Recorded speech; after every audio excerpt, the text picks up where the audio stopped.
Hello guys, मैं सानू चौहान आज आपके लिए बेसिक अकाउंटिंग टर्म्स के ऊपर एक वीडियो लेकर के आया हूँ। आज हम जानेंगे कुछ अकाउंटिंग के बेसिक टर्म्स, क्योंकि बिना बेसिक टर्म्स के हम अकाउंटिंग को नहीं समझ पाएंगे। जैसे कि आप लोग सब जानते हैं, जब हमने मैथमेटिक्स को पढ़ना स्टार्ट किया था तो मैथमेटिक्स में हमने अकाउंटिंग और टेबल से स्टार्ट किया था, वो उसके बेसिक्स है। तो किसी भी लैंग्वेज के बेसिक्स के बारे में हमें पता होना बहुत ज़रूरी है, क्योंकि अगर हमें अकाउंटिंग के या किसी भी लैंग्वेज के बेसिक्स के बारे में नहीं पता होगा तो हम उसके बारे में नई जानकारी प्राप्त कर पाएंगे, नहीं उसे समझ पाएंगे।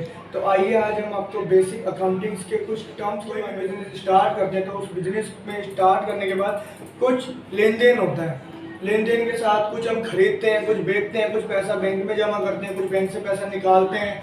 तो ये सब चीज़ें चलती रहती है, ये सब क्रिया चलती रहती है। इन सब क्रियाओं को बोलते हैं ट्रांजेक्शन। तो ट्रांजेक्शन क्या होता है, सबसे पहले हम देखेंगे ट्रांजेक्शन क्या होता है। Transaction is an economic activity that affects financial position of the business. एक इकोनॉमिक एक्टिविटी होती है जो फाइनेंशियल पोजीशन को अफेक्ट करती है, फाइनेंशियल पोजीशन को प्रभावित करती है। Can be measured in terms of money. जैसे कोई भी ट्रांजेक्शन हो, जैसे अगर हम इफ बाय गुड्स, अगर हम गुड्स परचेज करते हैं then it is called transaction. If we paid rent it is also called transaction. तो ट्रांजेक्शन, लेन देन, जो भी बिजनेस में ट्रांजेक्शन होते हैं उन सबको, जो भी लेन देन होते हैं ट्रांजेक्शन कहा जाता है। अगर हम बात करें सेल्स की, अब हम बात करें सेल्स की, तो sale is a transaction between two और more parties in which buyer receives goods and services in exchange for money.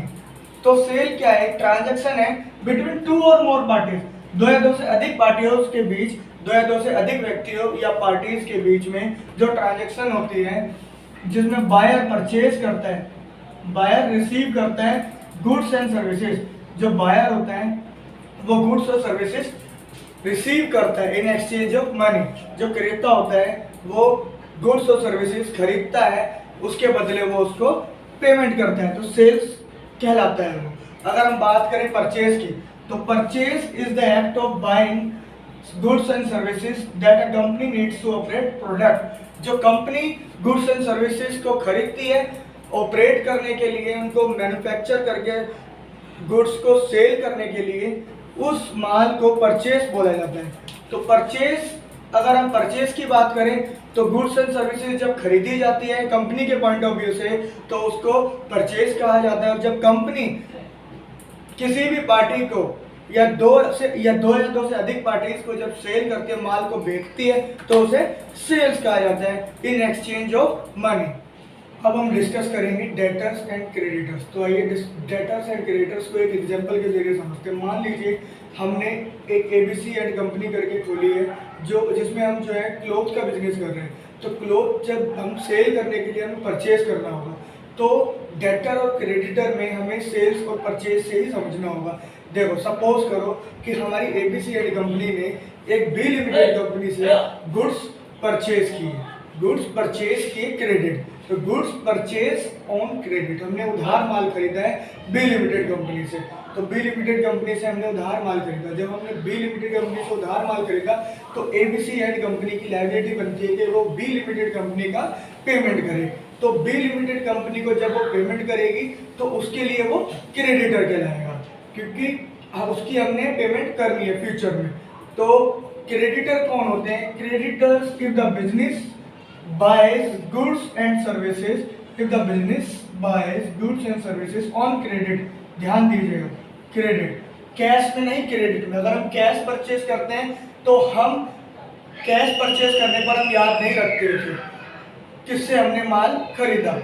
हमने माल खरीद लिया, कैश हमने पेमेंट कर दिया, हमें उसको जो है क्रेडिटर बनाने की कोई जरूरत नहीं है। लेकिन जब हम उधार खरीदते हैं तब हमें याद रखना होता है।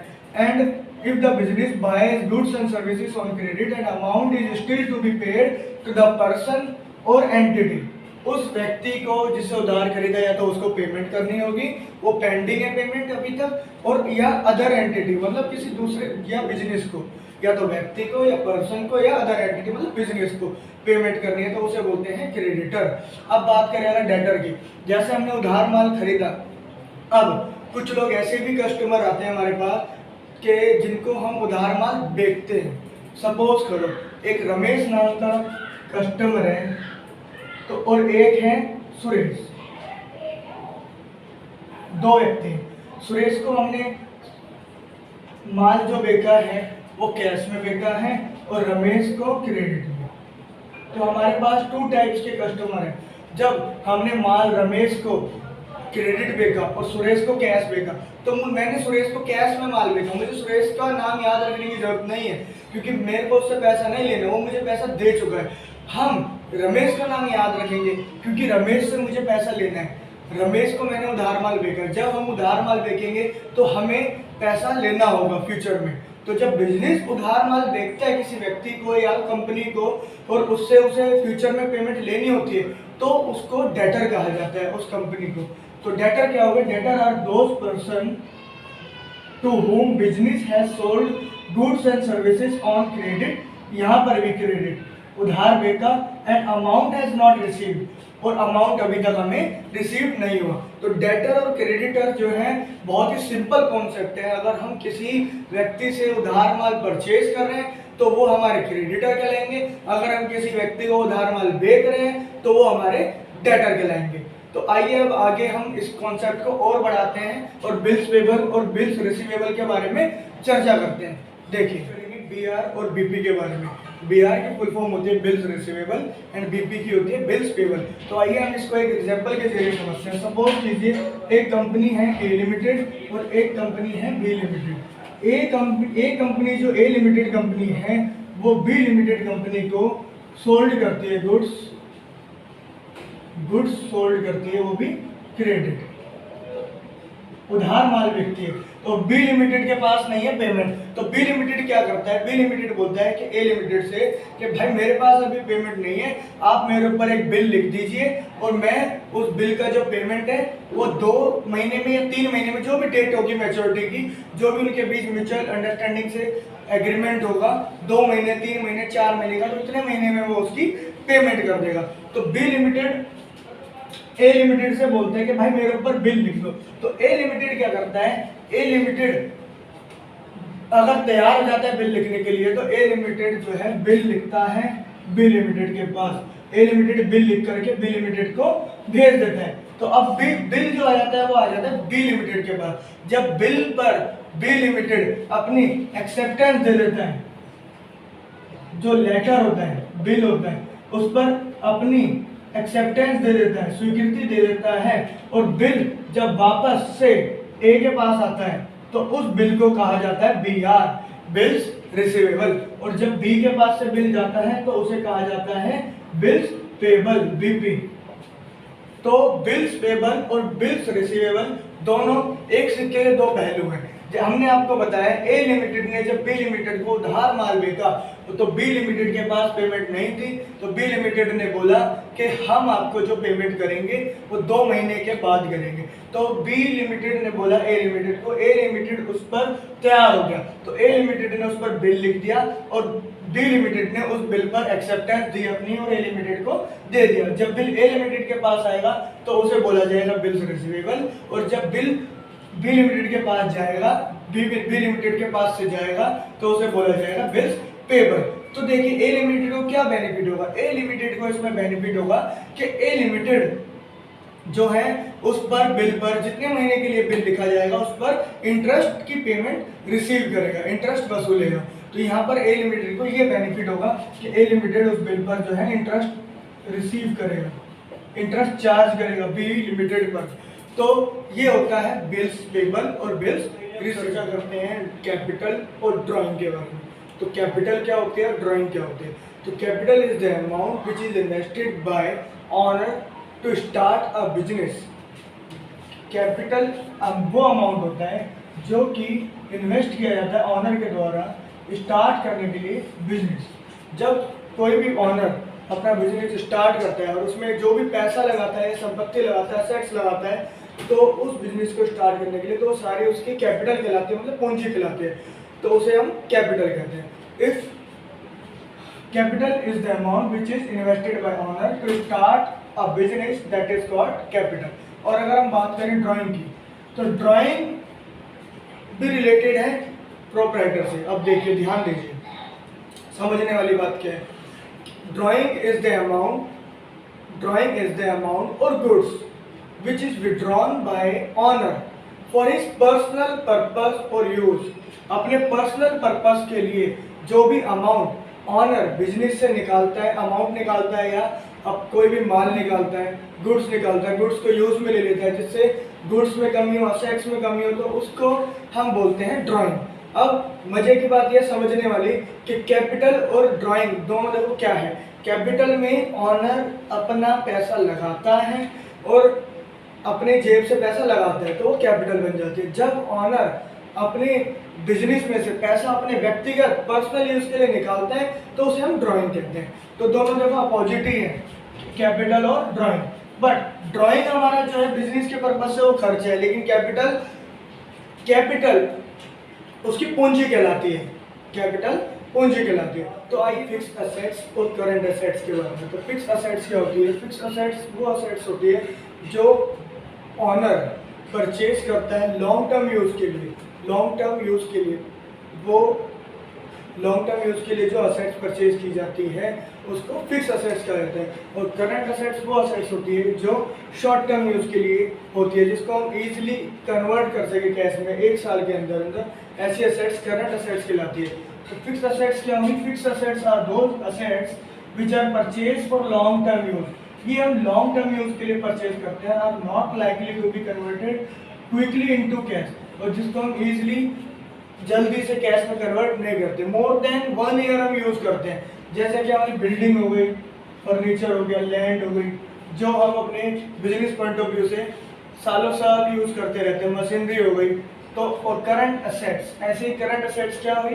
Current assets are those assets which can be converted into cash within a year. ऐसी असेट्स जिसको हम 1 साल के अंदर अंदर कैश में कन्वर्ट कर सकें, ऐसी असेट्स करंट असेट्स कहलाती है। एग्जांपल डेटर्स हो गए, बीआर हो गए, ये इजीली कन्वर्ट हो जाते हैं कैश में। बैंक तो कैश बैंक हो गया, बैंक से हम इजीली पैसा निकाल लेते हैं। तो डेप्रिसिएशन क्या होता है? डेप्रिसिएशन को हम एक एग्जांपल के जरिए समझते हैं। मान लीजिए हमने एक कार खरीदी थी 2018 में, कार परचेज की थी। जब वो कार परचेज की थी उसकी वैल्यू थी तब 5 लाख रुपीज़। तब 2018 में उस कार की कितनी वैल्यू थी? 5 लाख रुपीज़। लेकिन आज 2021 में अगर मैं उस कार को सेल करूँ तो वो मान लीजिए, सपोज कीजिए 3 लाख रुपीज़ में सेल आउट हो रही है। यानी कि 3 साल हमने उसको यूज़ किया, 3 साल यूज़ करने पर उसकी वैल्यू कितनी कम हो गई? उसकी वैल्यू कम हो गई भाई 2 लाख रुपये वैल्यू कम हो गई। 5 लाख से उसकी वैल्यू कितनी घट गई? 3 लाख। यानी कि 5 लाख की चीज़ अब मैं बेचूंगा तो मुझे 3 लाख रुपए मिल रहे हैं उसके। यानी कि जो मैंने यूज़ कर ली, जितना मैंने यूज़ किया उतनी वैल्यू उसकी कम हो गई। तो जो वैल्यू कम हो गई उसी वैल्यू को डेप्रिसिएशन कहा जाता है। तो डेप्रिसिएशन क्या होता है? Depreciation is the amount which reduce the value of fix assets. किसी भी फिक्स असेट्स की जब हम निरंतर यूज करते रहते हैं और यूज करने से उसकी जो वैल्यू कम हो जाती है उसे ही डेप्रिसिएशन। बात करेंगे टेंजिबल असेट्स और इनटेंजिबल असेट्स के। फिक्स असेट्स के 2 पार्ट्स होते हैं, टेंजिबल असेट्स, एक इनटेंजिबल असेट्स। तो टेंजिबल असेट्स वो असेट्स होते हैं जिसको हम टच कर सकते हैं, छू सकते हैं, वो सारी असेट्स होंगी हमारी tangible assets, like building, plant and machinery, furniture.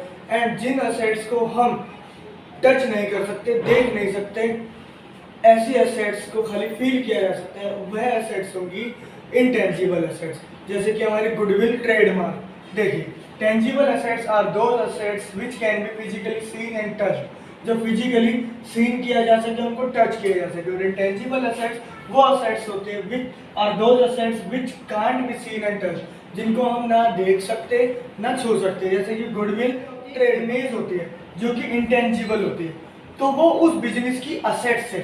Intangible assets, उसकी वैल्यू। लायबिलिटीज हमारी 2 प्रकार की होती है, एक होती है करंट लायबिलिटी और एक नॉन करंट लायबिलिटी। तो करंट लायबिलिटी क्या होती है, आइए देखते हैं। तो current liabilities are those liabilities which are to be paid within a year. सबसे ज़्यादा ध्यान देने वाली बात ये है, ऐसी लायबिलिटीज जिनका पेमेंट 1 साल के अंदर अंदर करना है, वो लायबिलिटी हमारी करंट लायबिलिटीज कहलाती है। तो करंट लायबिलिटीज में आती है क्रेडिटर और आउटस्टैंडिंग एक्सपेंसेस। और वो लायबिलिटी, नॉन करंट लायबिलिटी कौन सी लायबिलिटीज कहलाती है?